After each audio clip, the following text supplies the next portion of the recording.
everyone, it's me, Carol from Practical Mystic. Thanks for joining me today. This is an introduction, an invitation if you want to know a little bit more about numerology, specifically who you are, and a little bit more about all of those people that we have in our families, in our lives, around us. So if you learn about you, you can learn about them as well. This system of numerology that I'm going to be teaching you is something that I have taught in classes and in workshops, and it is something that I learned back in the middle 80s, and it, to me, is the most revealing let's say, tool of self-evaluation other than astrology, which, let me go ahead and say right here and now, numerology and astrology are married. They correspond. They're integrated. If you're learning numerology, you are also learning astrology. Now, astrology is a science that I think someone is learning and living for a lifetime, much like what I believe about the tarot. You can never know everything about the tarot. You live the tarot on a daily basis. So what this is called the Pythagorean Triangle, and this is what it looks like. And as you can see, it is the Star of David, or the six-pointed star, where you have a triangle facing up and a triangle facing down. Now, to be clear, this system that I teach is also taught at a regular grid. Maybe some people who have studied numerology has seen the grid. The numbers fall the same, but because of my love for the metaphysics, the occult, I like using the Pythagorean triangles because of not only the aesthetics of looking at that and finding where the numbers fall and work through the triangle of fire and water, what they represent, but it's just more conducive to the tarot, and as I said earlier, the background that I stem from. I am looking at this from a more universal way of understanding the numbers by doing it in the Pythagorean triangle, which is something that not a lot of people have used. Okay. I have started using this Pythagorean triangle since the 85 when I first learned of it, and have been studying it ever since. There's many assets to how we can interpret your date of birth and how they fit into the Pythagorean triangles. Now, there's 9 numbers. The most numbers that we can be born with, of course, are 8. And it is impossible to fill in all of the sections of the triangles with our individual date of birth, as well as even if we had 8 numbers in our date of birth, usually we have a number that is repeated. And of course, the numbers repeated, as I will be teaching you in these series, fall into a specific slot and interpreted in a specific area, and how they commingle with the other numbers that are there or that are void. So with that said, I also want to add in another important fact about what I will be teaching, and that the numerology of the Pythagorean triangle, in fact, all the numerology that I do for a date of birth or name analysis, the planets that I use and work with are more related to core astrology. The tarot uses another system. The 7 basic days of the week originally have a planet. And if you listen to the way that they are said, we have Sunday. That's number 1. That is the sun. We have Moon Day. That's number 2, the moon. Tuesday is 3, and Tuesday is Mars. 4 is Mercury. 5 is Jupiter. 6 is Venus, the planet Venus.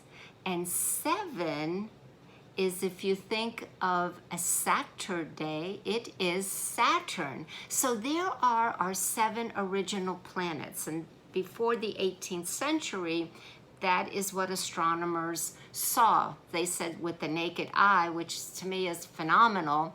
But then after that, when we had telescopes, yes, we discovered 3 more planets. Now we're up to 7. We discovered 3 more planets, so stay with me.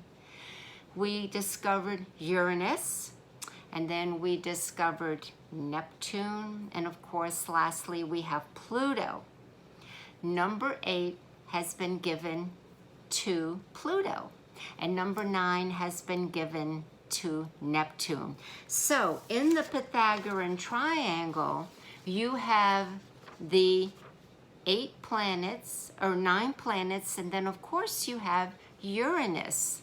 And Uranus is the first one, the first of the transcendental planets to be discovered. Remember, we had Uranus, we had Neptune, we have Pluto.